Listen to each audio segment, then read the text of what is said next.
In Carl Jung's theory of the psyche, the self is the center and totality of the unconscious and conscious psyche. It's the goal of individuation, the integrated whole that contains and balances all other components. In a healthy psyche, the self works in subtle partnership with the ego, providing direction and integration while the ego maintains daily function and adaptation. But what if someone had access only to the self, with no ego to navigate the practical world, no persona for social interface, no shadow for depth and power? This is Thomas, a man who has achieved what most would consider the ultimate spiritual goal, complete connection to the self, and whose existence raises a profound question. Is wholeness without the ability to function in the world actually wholeness? Or is it a kind of paradise completely disconnected from human life? Thomas wakes at dawn, and there's something immediately different about his consciousness compared to everyone else we've observed. There's no anxiety, no calculation, no internal conflict. There's just a profound sense of rightness, of being aligned with something fundamental, of existing in complete harmony with reality as it is.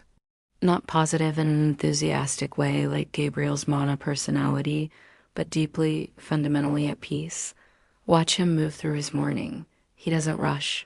He doesn't plan. He doesn't project. There's a quality of pure presence to everything he does.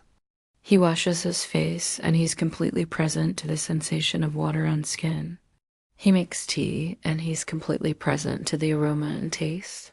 He looks out the window and he's completely present to the movement of trees and light. A normal person with an integrated psyche might also appreciate these things, but there's usually some part of the mind that's simultaneously planning the day or ruminating about something. Thomas has no such divided attention. He's entirely present to each moment as it unfolds. When Thomas looks in the mirror, he doesn't see himself through the lens of any partial perspective.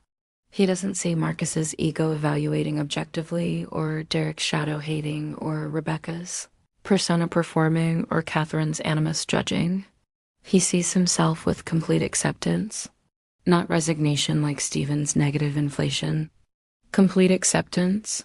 He sees his age, his ordinary features, his body as it is, and there's no judgment, just seeing, just being.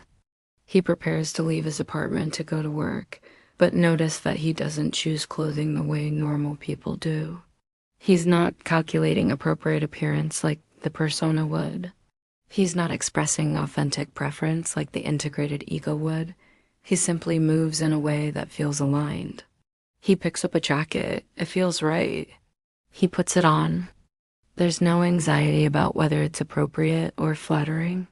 The self operates through what Jung called synchronicity and alignment, a sense that things are unfolding exactly as they should.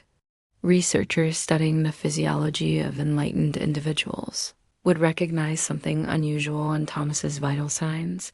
His heart rate is consistently lower than average. His cortisol levels are minimal. His brainwave patterns show an unusual coherence between different regions. He's not anxious. He's not stressed. He's not even particularly aroused. He's just profoundly, mysteriously at peace. But this peace has a peculiar quality. It's not the peace of someone who's resolved their problems or achieved their goals. It's the peace of someone who's completely surrendered the need for the world to be any particular way.